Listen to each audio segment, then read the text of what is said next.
صلوا عليه وسلموا تسليما. درود إبراهيم.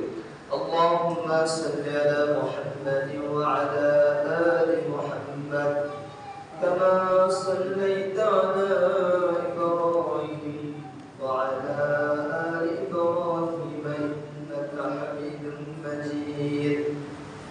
اللهم بارك على محمد وعلى آل محمد كما باركت على إبراهيم وعلى آل إبراهيم إنك حميد مجيد. الحمد لله. আমরা সমস্ত প্রশংসা নিবেদন করি আমাদের প্রিয় মহান আল্লাহ তাআলার উপরে, যে মহান আল্লাহ তাআলা আমাদের সকলকে যাবতীয় কাজ থেকে বিরত রেখে আমরা সম্পূর্ণ একটি রমাদান মাস পেরিয়ে আজকে শাওয়াল মাসে প্রথম জুমার খুতবা, যে আল্লাহ তাআলা আমাদের সকলকে যাবতীয় কাজ থেকে বিরত রেখে আজকের এই পবিত্র জুমার দিনে মুয়াজ্জিনের আযানের আওয়াজ কানে পৌঁছানো মাত্র দুনিয়ার শত ব্যস্ততা ফেলে রেখে একমাত্র আল্লাহ তাআলার সন্তুষ্টির উদ্দেশ্যে, যে আল্লাহ তাআলা আমাদের সকলকে নির্দিষ্ট সময়ে তার পবিত্র ঘরে অবস্থান করার তৌফিক দান করলেন, আমরা অন্তরের সবরকম শ্রদ্ধা এবং ভালোবাসা দিয়ে প্রাণ খুলে কালিমাতুর শুকর জানাই, সকলে বলি আলহামদুলিল্লাহ। দ্রুত তাসলিম পেশ করি বিশ্ব মানবতার মুক্তির অবরোধক শ্রেষ্ঠ নবী ও রাসূল আখির জামানার পয়গম্বর নবীর শিরোমণি, পৃথিবীর সবচাইতে মহা মূল্যবান শিক্ষক, দার্শনিক, কবি, সাহিত্যিক, সবার উপরে যাকে মুবাশশিরা ওয়া নাযীরা বাশীরা হিসেবে আল্লাহ তাআলা প্রেরণ করেছেন জনাবে মুহাম্মদুর রাসূলুল্লাহ সাল্লাল্লাহু আলাইহি ওয়াসাল্লাম। আল্লাহুম্মা সাল্লি আলাইহি আল্লাহুম্মা বারিক আলাইহি আল্লাহুম্মা সাল্লি ওয়া সাল্লিম আলা নাবিয়িনা মুহাম্মদ। সেই সাথে তাদের জন্য আল্লাহ তাআলার কাছে ক্ষমা প্রার্থনা করি এবং তাদের জন্য জান্নাতের উঁচু মাকাম দরখাস্ত করি, যারা হযরত আদম আলাইহিস সালাম থেকে শুরু করে এখন পর্যন্ত আল্লাহর দ্বীনের জন্য নিজেদের জীবনকে তুচ্ছ করে ঢেলে দিয়েছেন। আল্লাহ তাআলা তাদেরকে জান্নাতের উঁচু মাকাম দান করুন, সকলে বলুন আল্লাহুম্মা আমিন। আপনারা সবাই ভালো আছেন? আলহামদুলিল্লাহ। সম্মানিত হাজিরিন, ভালো থাকা এটা হচ্ছে আল্লাহ তাআলার সবচেয়ে বড় একটি নিয়ামত, আর এই নিয়ামতের মধ্য দিয়ে আমাদের সময়গুলো আল্লাহ তাআলার রাহে কাটাতে হবে। কেউ বলেছেন যে মানুষের মৃত্যুটা হচ্ছে কচুর পাতার পানির মতো। কচুর পাতা যদি পানি থাকে, ওখানে কখন সেটা বাতাস লেগে পড়ে যাবে, কখন সেই পানিটা, কারণ কচুর পাতায় পানি লাগে না, ধরে না, সব দিকে সে খেলে এবং দৌড়ে সে পড়ে যায়। তো মানুষ বলে যে মানুষের জীবন হচ্ছে কচুর পাতার পানির মতো। আমি বলছি যে না, তার চাইতো মানুষের জীবনটা আরো দুর্বল। কচুর পাতার পানি ভরতে হলে অন্তত বাতাস প্রয়োজন, না কারোর সাথে ধাক্কা লেগে পানিটা পড়বে, না কোনো পোকামাকড়ের আক্রমণে পড়বে। কিন্তু মানুষের মৃত্যুর জন্য কোনো কারণ লাগে না, কোনো কারণই লাগে না, চলে যেতে হবে। সময় আসলেই আর কোনো থাকার অপশন নেই। আমরা কবে শিখবো, কবে বুঝবো? দেখেন তো, কয়েক বছর আগে বাংলাদেশ থেকে একটি জাহাজ মালয়েশিয়ার জন্য রওনা দিয়েছিলেন 293 জন যাত্রী নিয়ে। আকাশের গোলযোগের কারণে কি সমস্যা হয়েছে, জাহাজটি সেখানে ক্রাশ করেছে। প্রশান্ত মহাসাগরে সে জাহাজ সহ 293 জন যাত্রী নিয়ে সাগরে পড়ে গেছে। এখন পর্যন্ত সে জাহাজের অস্তিত্ব খুঁজে পায় না। জাহাজ তো সাগরের কাছে এত ছোট যে আমাদের ছোট মেয়েরা যাদের স্বাভাবিক ছোট অল্প হালকা বয়স হয়, যুবক বা কৈশোরে থাকে, যুবক বয়সে, আগের বয়সে তাদের নাকগুলো আমরা ছিদ্র করে দিই, নাক ফুল পড়ার জন্য, কানে ফুল পড়ার জন্য দিই।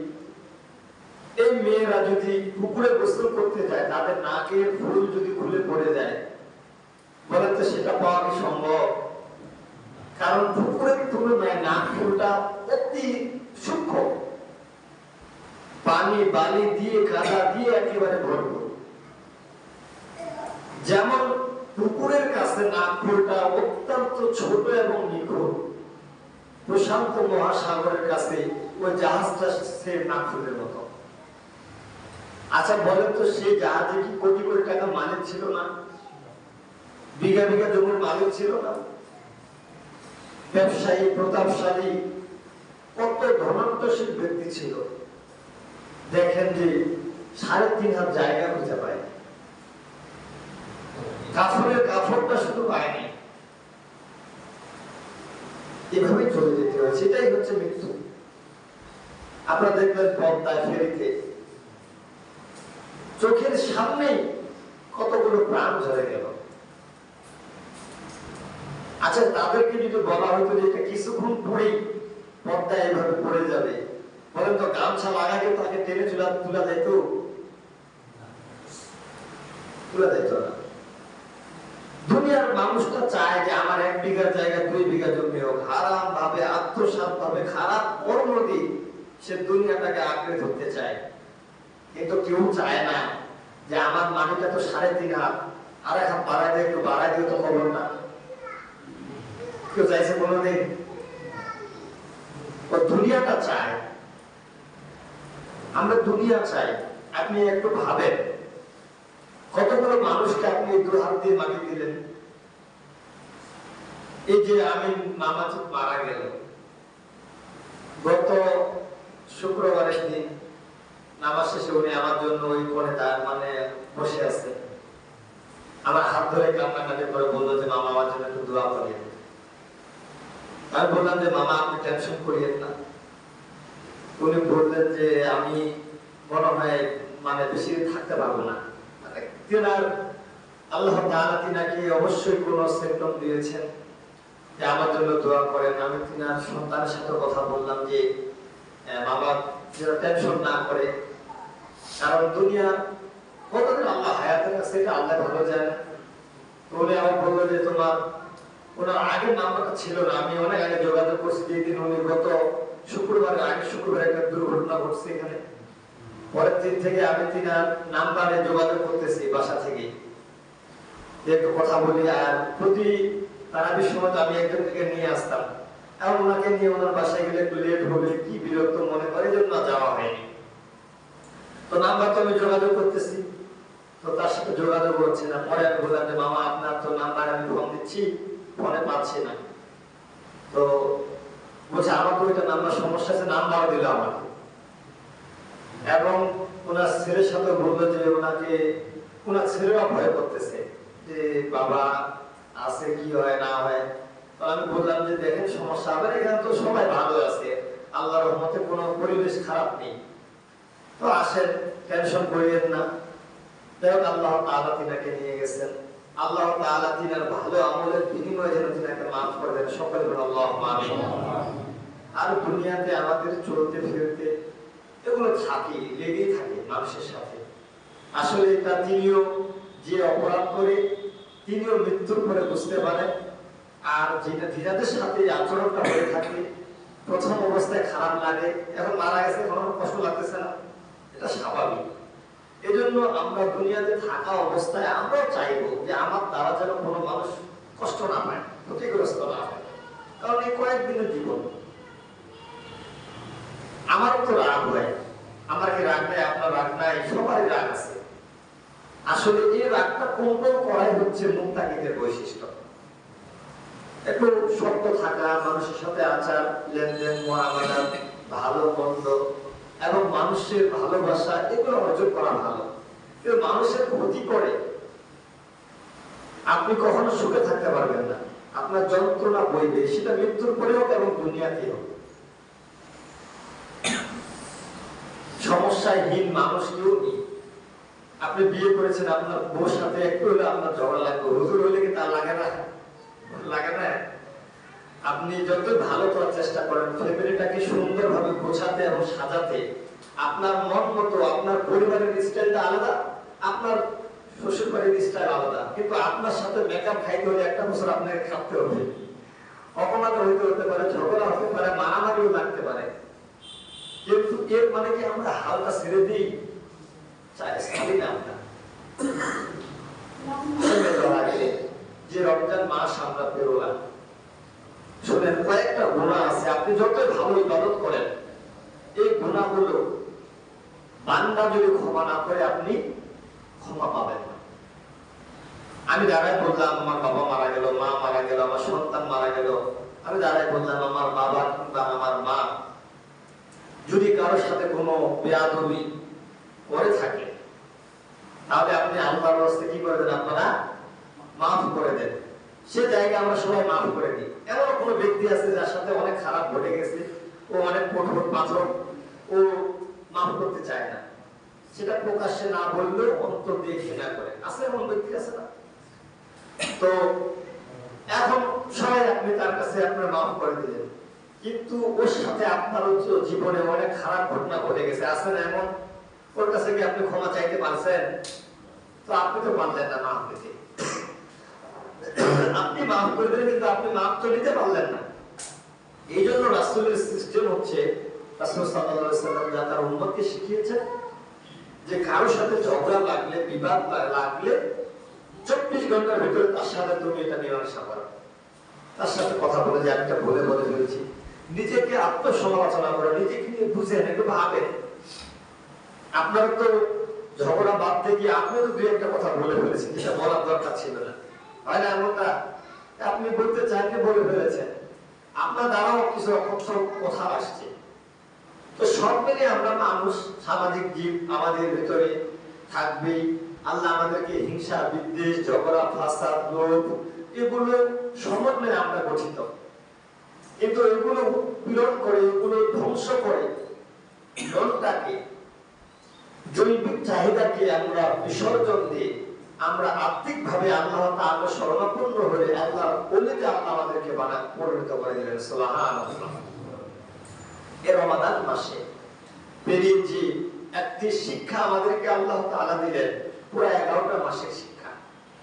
আর এই শাওয়াল মাসে আল্লাহ রাসূল সাল্লাল্লাহু আলাইহি সাল্লাম অনেকগুলো হাদিস থেকে খুঁজে পাওয়া যায় যে 3টি কাজকে বেশি গুরুত্ব দিয়েছেন। কয়টি কাজকে? 3টি কাজকে। সবাই বলেন তো কয়টি কাজ? 3টি কাজ। একটি হচ্ছে নফল সিয়াম। মান সামা রমাদান সুম্মা আতবাহু সিত্তা মিন শাওয়াল কানা কাসিয়ামিদ দাহর। আল্লাহ রাসূল বলেছেন, কেউ যদি রমাদানের পরে শাওয়াল মাসে 6টি রোজা রাখে, আল্লাহ তাআলা একটি বছর রোজা রাখার সমান স্তর তার আমলনামায় দান করবেন। সুবহানাল্লাহ। অনেকে খুশি হতে মনে হয়, সুবহানাল্লাহ বললেন না যে? হ্যাঁ, সুবহানাল্লাহ বললে আপনার জন্য আফসোস করবো আমরা, এটা অনেকে আফসোস করব। মৃত্যুর পরে আফসোস থাকবে আমাদের এত বেশি যে একবার সুবহানাল্লাহ বললে একটা দ্রুতগামী ঘোড়া মক্কার মরুভূমিতে যদি ছেড়ে দেওয়া হয়, 500 বছর ধরে যত দূর যাবে, একবার সুবহানাল্লাহ বললে আপনার জন্য আল্লাহ জান্নাতে এমন একটা হীরা মুক্তা এবং সোনার উপর দিয়ে গৃহ গাছ নির্মাণ করবেন, যেটা 500 বছর বছর দূরত্ব পথের সমান করে দেবেন আল্লাহ সুবহানাল্লাহ। এত বড় নিয়ামত, এটা সুবহানাল্লাহ মুখ দিয়ে বলছেন, অন্তর দিয়ে যদি বলেন, অন্তর থেকে যদি বেরিয়ে আসে, তাহলে তো আপনি এত বড় একটা নিয়ামত পাইলেন। দুনিয়াতে আপনি একটা কথার বিনিময়ে এত বড় সম্পদ পাবেন, আপনি বড় অফিসার হয়েছেন, একটা সিগনেচারে কয়েক কোটি টাকা পাইতে পারেন, কিন্তু এত বড় একটা গৃহ গাছ নির্মাণ করা আপনার পক্ষে সম্ভব হবে? এটাই হচ্ছে ইলমুল ইয়াকিন, আইনুল ইয়াকিন এবং হাক্কুল ইয়াকিনের বিশ্বাস যে আল্লাহ এটা দিবেন, আল্লাহর পক্ষ থেকে সম্ভব। তো শুনবে তো আজ এক নাম্বার হচ্ছে 6টি রোজা রাখা। হ্যাঁ, এই রোজাগুলো আপনারা বেশিরভাগ রাখার চেষ্টা করবেন সোমবার বৃহস্পতিবারে। আল্লাহ রাসূল যেহেতু প্রতি সপ্তাহে রোজা রাখতেন, অনেকগুলো মুফাসসিরের মতে যদি এই দুটা দিন সমন্বয়ে কেউ রাখতে পারে সে দ্বিগুণ সওয়াব পাবে। সুবহানাল্লাহ। কারণ একটা হচ্ছে সপ্তাহে যে সোমবার বৃহস্পতিবার রোজা রাখার যে একটা রাসূলের প্রতি সপ্তাহে ফজিলত ছিল, এর সাথে সাওয়ালটাকে মিলালে দ্বিগুণ আল্লাহ সওয়াব দিতে পারে, এটা মুফাসসিরদের মত। তো যেহেতু 6টি রোজার কথা বলা হয়েছে, অন্য হাদিসে আপনার ওমর রাদিয়াল্লাহু তাআলা আনহু বলেছেন যে কেউ যদি এই 6টি রোজা রাখে, আল্লাহ তাআলা তাকে বিনা হিসাবে জান্নাত দান করবেন। সুবহানাল্লাহ। এই 6টি রোজা রাখলে তার আল্লাহ তাআলা সন্তুষ্টির উদ্দেশ্যে যদি কেউ রাখে, এটি একটি কাজ। এই রোজার মাধ্যমে আল্লাহ তাআলা সিয়াম, রোজা, নফল যে রোজাগুলো আছে এগুলোর গুরুত্ব পরিচয় গ্রহণ করাচ্ছেন। শুধু আপনি মাসটাতেই রাখলেন, বাকি 11টা মাসের নফল সিয়ামের যে ফজিলত আছে, তাৎপর্য আছে, গুণাবলী আছে, এগুলো আপনাকে শিক্ষা নিতে হবে। রাসূল সাল্লাল্লাহু আলাইহি সাল্লাম আইয়ামে বীজের যে রোজাগুলো আছে, প্রতি মাসে 3টি করে 13, 14, 15 তারিখে রাসূল সাল্লাল্লাহু আলাইহি ওয়াসাল্লাম এটা ছাড়তেন না। এটা সারা জীবনের আমল ছিল। এটা এই সিয়ামগুলোকে গুরুত্ব দিতে হবে। 2 নম্বরে রাসূল সাল্লাল্লাহু আলাইহি ওয়াসাল্লাম ফজরের 2 রাকাত সুন্নাত নামাজের গুরুত্ব অপরিসীম দিয়েছেন। তিনি যদি কোনো সময় ছুটে গেছে, তিনি কাজাও করছেন, এটা পরে করেছেন। এই জন্য ফজরের নামাজ নিয়ে 2 রাকাত সুন্নাত নিয়ে অনেকগুলো মতাদর্শ আছে, মত আছে। একটা মত আছে যে আপনি আসে দেখছেন যে জামাত শুরু হয়ে গেছে, আপনি এক ফরজ করবেন, পড়ার পরে আপনি পরক্ষণে সুন্নাত করতে পারেন, শেষ হওয়ার পরে আবার সূর্য ওঠার পরে কথা বলা হয়েছে সেটা পড়বেন। 2 রকমের মত আছে। এর মানে কি তারপরে সুন্নাত ছেড়ে দেওয়া যাবে না, এটা গুরুত্ব গ্রহণ করেছেন। তারপরে আরাফাত দিনে রোজা আল্লাহ রাসূল ছাড়তেন না।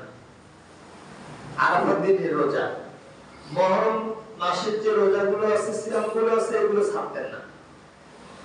10 মুহররমের যে সিয়াম আছে এগুলো তিনি ছাড়তেন না, 9 এবং 10। এমনকি সেই সময় বাচ্চাদেরকে এই দিনের সিয়ামগুলো এত ফজিলত, নফল সিয়াম হইল কেন ফজিলত, বাচ্চাদেরকেও তিনি না খেয়ে রাখতেন, তাদেরকে খেলনা দিতেন যাতে করে তারা এটা অভ্যস্ত হতে পারে। এই বাকি যে সুন্নাত নফল যে সিয়ামগুলো আছে এগুলোর গুরুত্ব দিতে হবে। রমাদানের বাইরে যে 11টা যে মাস আছে এগুলোর ভিতরে আল্লাহ আমাদের তৌফিক দান করুন। সকলে বলুন আল্লাহু আমিন। এবং পরিশেষে 2 নম্বর কাজ হচ্ছে রাসূল সাল্লাল্লাহু আলাইহি সাল্লামের যতগুলো হাদিস তিনি বর্ণনা করেছেন, সাহাবীরা সকলেই বলেছেন বিবাহের উপযুক্ত মাস হচ্ছে শাওয়াল মাস। এই মাসে বিবাহ দিতে হবে। আপনার ছেলে এবং মেয়ে যদি উপযুক্ত হয়, এই মাসে বিবাহের কথা বেশি আসছে হাদিসে। আয়েশা রাদিয়াল্লাহু তাআলা বলেছেন আমাদের মেয়েদেরকে আমরা শাওয়াল মাসে বিয়ে দিতাম, পরিবারের মেয়েদেরকে। এমনও কি রাসূল সাল্লাল্লাহু আলাইহি সাল্লামের সাথে আমরা শাওয়াল মাসে বিয়ে হয়েছে এবং শাওয়াল মাসে আমরা প্রথম দাম্পত্য জীবন শুরু করি। শাওয়াল মাসের বিবাহের গুরুত্ব অনেক দিয়েছেন, কারণ সে সময় মক্কার কাফেররা এবং যারা বিধর্মী ছিল তারা শাওয়াল মাসে বিবাহকে অপছন্দ করত এবং কুসংস্কার খারাপ মনে করত। আর রাসূল সাল্লাল্লাহু আলাইহি ওয়াসাল্লাম এটাকে সুন্নাত হিসেবে উত্থাপিত করেছে। তো এই মাসে বিবাহ দিতে হবে আপনার উপযুক্ত ছেলে এবং মেয়ে থাকলে। আপনার ছেলে উপযুক্ত রয়েছে, আল্লাহ রাসূল, আপনি বিয়ে দিচ্ছেন না কিসের ভয়ে? আপনি কি খাওয়াবে, কি করবে? আল্লাহ রাসূল বলেছেন আল্লাহ তাআলা তিন ব্যক্তির খাদ্যের জিম্মাদার এবং তাদের রিজিকের ব্যবস্থা আল্লাহ তাআলা নিজ হাতে গ্রহণ করেছেন। সুবহানাল্লাহ। এর ভিতরে একজন হচ্ছে যে তার কর্মক্ষম কিন্তু বিবাহের উপযুক্ত বয়স হয়ে গেছে, সে যদি বিবাহ করে আল্লাহ তাআলা তার রিজিকটাকে আরো প্রশস্ত করে দিবেন। সুবহানাল্লাহ। কারণ দেখেন আপনি আপনার বিবাহের মাধ্যমে আপনিও তো একসময় কিছু করতেন না। আমাদের বাচ্চারা দেখছি যে তারা অল্প হালকা বয়সে বিয়ে করছে, তাদের সন্তান অনেকগুলো ছিল না। তাদের সন্তান, আমার দাদারই 9টা সন্তান, আমার চাচারা হচ্ছে 6 ভাই, আর আমার চাচার বোন হচ্ছে 3 জন, তাহলে মোটামুটি 9 জন। এই 9 জন আগের গুলো দেখেন যে সবাই এক না এক জায়গায় লেগে আছে, ভালো ভালো জায়গায় সবাই আছে, ভালো চলে, কেউ কারো সবার পরিস্থিতি অনেক ভালো। এখন নরমালি আমাদের সমাজে আমরা 2টা সন্তান যথেষ্ট মনে করতেছি। ওই সন্তান একটা ছেলে একটা মেয়ে হয়ে গেলে আমরা মনে করি যে আর কোনো লাগবে না। আসলে তারা রাসূল সাল্লাল্লাহু আলাইহি ওয়াসাল্লাম বলেছেন বিয়ের ক্ষেত্রে একজন পুরুষ দেখবে যে মেয়ে বেশি সন্তান প্রসব করতে পারবে তাকে বিয়ে করার কথা বলা হয়েছে। এখন আপনি কিভাবে বুঝবেন যে মেয়েটা বেশি সন্তান প্রসব করতে পারবে কিনা? এটা কি কিভাবে বোঝার সিস্টেম আছে কিনা? বোঝার সিস্টেম রাসূল বলেছেন যে তার মা, তার খালা, তার যে বংশগত যারা আছে নারীরা, তাদের সন্তান কতগুলো করে এগুলো দেখতে বলেছেন। কথা বুঝতে পারছেন আপনারা? এগুলো দেখলে তো বোঝা যাবে যে তাদের সন্তান কতগুলো করে। এখন আমাদের সমাজে ওই যে 1টা 2টা যথেষ্ট। এই জন্য সন্তান একটা ছেলে হলে ওকে এই বড় হুন্ডা কিনে দিতে হবে, কথা শুনে না, পূব পাশে যাইতে বললে পশ্চিম পাশে যায়, কথা ভালো মতো শুনে না, ও না গরু হয় না মানুষ হয়। কথা বুঝতে পারছেন? এই 2টা হয়। আর যদি আপনার সন্তান যদি 4টা থেকে 3-4টা সন্তান হয়, দেখেন যে কিছু সন্তান আর্মি অফিসারে চাকরি করে, কিছু সন্তান আপনার বিদেশে কর্মরত, কিছু সন্তান যে কোনো কাজে ব্যস্ত। এমনকি আপনারা দেখছেন না ইন্ডিয়াতে আপনার ডক্টর জাকির নায়েক, তিনি আর ভাষ্য মধ্যে তিনি বলেছেন আমি 4 নাম্বার সন্তান, চাইতো না আমার সন্তান বাপ মা যে আমি দুনিয়াতে আসি, কিন্তু আল্লাহ তাআলা আমাকে হায়াত দারাজ করেছেন। দেখেন তো যে সন্তানকে বাবা মা চায়নি, সে পুরো পৃথিবীটাকে কাঁপাচ্ছে। সুবহানাল্লাহ। পুরো পৃথিবী কাঁপাচ্ছে। যার কাছে ইহুদি খ্রিস্টান সকল ধর্মীয় যত ধর্ম নেতা আছে সবাই জিরো। আল্লাহু আকবার। কত বড় একটা বিষয়। তো ওরা পাচ্ছে এটা, পাওয়ার পরে এখন আমাদের সমাজে দেখে যে আমাদের নরমালি বলি আপনাদেরকে, একটা ছাগল যদি আমাদের গাব থাকে, যেটা বাচ্চা আমাদের আসবে, বলেন তো আমরা কি আশা করি একটা বাচ্চা হোক? ওখানে কয়টা চাই? 3-4টা হলে ভালো হয়। এই জায়গায় আমরা বেশি, কিন্তু আসলে সন্তানের ক্ষেত্রে আমরা এটা করি না। আসলে আল্লাহ রাসূল বলেছেন সন্তান বেশি নিতে হবে, কারণ একটাই সেখানে ফজিলত যে আল্লাহ রাসূল বলেছেন কিয়ামতের ময়দানে আমার উম্মতের সংখ্যা বেশি। আমি দেখে নবীদেরকে বলবো দেখো আমার উম্মতের সংখ্যা বেশি। সুবহানাল্লাহ। হায়াত কম কিন্তু উম্মতে বরকত, এটা হচ্ছে আমার উম্মত। আর আমরা কি করে ছেলেকে বিয়ে দিই না, মেয়েকে বিয়ে দিই না। তো ছেলে কি করবে? ওর জায়গা জমি নাই, ও কি করে খাবে? আসলে দিনদারিতা দেখি না, আমরা দেখি কি আমাদের একটা জিনিস কি দিনদারিতা নাই। আমরা যে আমাদের বাপ চাচারা কি বলে যে ছাগলকে বাঁধতে হলে ঘাস থেকে বাঁধতে হবে। ছাগলকে বাঁধতে হলে কি করতে হবে? ঘাস থেকে বাঁধতে হবে। মেয়ে বিয়ে দিলে একটু দেখবো না? আপনি দেখেন ও আপনাকে আগে সর্বপ্রথম দিনদারিতা দেখতে হবে, তার ভিতরে দিন আছে কিনা। যদি দিন থাকে আল্লাহ তাআলা তাকে আরো সম্মানিত করবেন, তাকে আরো ইজ্জত দিবেন, তার পরিবারটাকে আল্লাহ শান্তিময় বানায় দিবেন। সুবহানাল্লাহ। বিবাহটা এত গুরুত্বপূর্ণ বিষয় যেটা সমাজে পাপ কাজ দূর হয়, হ্যাঁ জেনা ব্যভিচার ধ্বংস হয়ে যায়, নষ্ট হয়ে যায়। এবং কি বিবাহের জন্য আল্লাহ কোরআনে অসংখ্য আয়াত দিয়েছেন। বিবাহের জন্য রাসূল সাল্লাল্লাহু আলাইহি ওয়াসাল্লাম সুন্নাত বলেছেন, এবং কিছু কিছু ক্ষেত্রে বিবাহটা ফরজ। যুবকরা তারা যেন পাপ কাজে জড়িয়ে না যায়, তাদের বিবাহের ব্যবস্থা করা পিতা মাতার জন্য অত্যন্ত একটি ফরজ কাজ, যেটা আমরা গুরুত্ব দিই না। আমরা হতাশা এবং টেনশনে ভুগতেছি, কি হবে এটা না। আসলে আল্লাহ তাআলা আপনার জন্য যতটুকু রিজিক বরাদ্দ রেখেছেন, আপনার নির্দিষ্ট মৃত্যুর টাইম সময় আল্লাহ বর্ণনা করেছেন। আপনি থাকতে পারবেন না এক সেকেন্ড, আপনার মন চাইলেও আপনি থাকতে পারবেন না। আপনার চাহিদা অনুযায়ী আপনি যে দেখাতে পারবেন না আমি থাকবো। কারণ আপনার পৃথিবীতে মায়ের গর্ভে 4 মাস 10 দিন আসার পূর্বে সেখানে একমাত্র লেখা হয়, আবার আসমান জমিন সৃষ্টির 50,000 বছর আগে লেখা হয়ে গেছে। আপনি কান্না করার দরকার নেই, আপনার আশা করার দরকার নেই। আপনি কান্না করেন, আপনি কতটুকু করতে পারেন আপনার আমল? আপনি এটা তো নিয়ে কান্না করবেন। আপনার চাহিদার চিন্তা ফিকির থাকবে যে আপনি কি করলেন, আপনার যতটুকু হায়াত পেয়েছেন, আপনি বেশি হায়াত পেয়েছেন বেশি ইবাদত করবেন। কম হায়াত পেয়েছেন, যতটুকু পাইছেন এগুলোকে গুরুত্ব দিবেন। যিনি মারা গেছেন, যিনি চলে গেছেন, আমার বাবা হোক, আপনার বাবা হোক, আপনার দাদা দাদি হোক, তিনি আমার যদি ভালো কর্ম নিয়ে যেতে পারেন, আল্লাহ তাদেরকে মাফ করে দেন। আল্লাহ মাফ করুন, সকলে বলুন আল্লাহুম্মা আমিন। আপনি কি করেছেন এটা আপনার একটু করেছেন।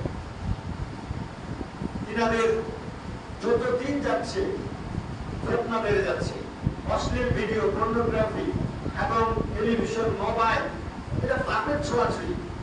তারা অনেকে এগুলো থেকে মুক্ত ছিলেন।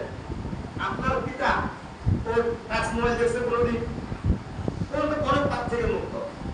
আল্লাহ তো এটা ওসিলা বলে তাকে মাফ করতে পারে। এমন ছোট বাচ্চাদের কোনো রকম কথা বুঝতে শিখছে, শিখে নাই, তার মোবাইলে দেখবেন যে অশ্লীল ভিডিও, পর্নোগ্রাফি এবং যত রকমের আজে বাজে আছে না। এখন আপনার পিতা মাতা এমন বয়স পার করে আসছে, তারা এই স্বাভাবিক বয়সটা জানতো না। তারা তো অনেক চোখের গুণা থেকে, মুখের গুণা থেকে, এবং ফেসবুকে আপনি ইচ্ছা অনিচ্ছা কারণ আমি একটা পোস্ট করে দিলেন, আপনি তো বিশাল বিপদে পড়ে গেছেন। আপনার লেখার ক্ষেত্রে আপনি গুনাহে লিপ্ত। তারা অল্প যদি ইবাদত করে গেছেন, সেটা ভুল অশুদ্ধ, আল্লাহর কাছে অনেক গুনাহ থেকে তারা নিস্তার পাবেন। কিন্তু আপনার আমার খুব এড়িয়ে যাওয়া এবং পাপ মুক্ত থাকা অত্যন্ত কঠিন। কথা বলে বুঝতে পারছেন? এটা ফিতনার জামানা, এটা অনেক ফিতনার জামানা। 3 নম্বর কাজের কথা তিনি বলেছেন যে হজের প্রস্তুতি নেওয়া, যাদের সামর্থ্য আছে শাওয়াল মাস থেকে, যাদের সামর্থ্য আছে তারা হজের প্রস্তুতি নেবে, হজের শিক্ষা নেবে, হজ করার জন্য ইরাদা করবে, নিয়ত করবে। এখন যারা আমাদের সামর্থ্য নাই, টাকা পয়সা নাই, এবিলিটি নাই, চলতে পারি না, আমাদের জন্য সবচেয়ে মূল্যবান হচ্ছে আমরা নিয়ত করব। কি করবো বলেন তো সবাই? নিয়ত করবো যে আল্লাহ আমার সম্পদ হইলে আমি যাবো এভাবে। আল্লাহ আমার মৃত্যু পর্যন্ত যাওয়ার পর আল্লাহ আপনার সেই পবিত্র করে দেখা, এই নিয়ত এরা থাকবে। এবং চেষ্টা করার চেষ্টা যদি থাকে যায়, আপনি না যাওয়া সত্ত্বেও আপনি একজন পরিপূর্ণ হাজের সমপরিমাণ আল্লাহ আপনাকে সওয়াব দান করে দেন। সুবহানাল্লাহ। নিয়তটা আপনাকে পরিশুদ্ধ করতে হবে। আপনি গেলেন, চলে গেলেন, কিন্তু আপনি হারাম টাকা রোজগার করেছেন। আসলে এমন মানুষ সারা জীবনটা হারাম দিয়ে গোছানো, হারাম টাকা দিয়ে হজে গেছে, কিন্তু আপনি হজে যেতে পারেন না। আপনার তীব্র ইচ্ছা ছিল, নিয়ত ছিল, আপনি হালাল টাকা আছে, আপনার রোজগার খাইতে খাইতে দিন শেষ, কিন্তু আপনার এই পরিপূর্ণ সুন্দর এবং খালেস নিয়ত এবং হালাল রোজগারের মাধ্যমে আপনার নিয়তের কারণে আল্লাহ পরিপূর্ণ হজের সওয়াব দান করবেন। সুবহানাল্লাহ। আমরা সবাই অর্থ দিয়ে নিয়ত করি আল্লাহ তাআলা যাতে করে আমাদেরকে সেই কাবা মক্কা মদিনায় যেন আমরা অবস্থান করতে পারি। আল্লাহ আমাদের সকলকে তৌফিক দান করুন। সকলে বলুন আল্লাহুম্মা আমিন। সুবহানাকাল্লাহুম্মা ওয়া বিহামদিক, আশহাদু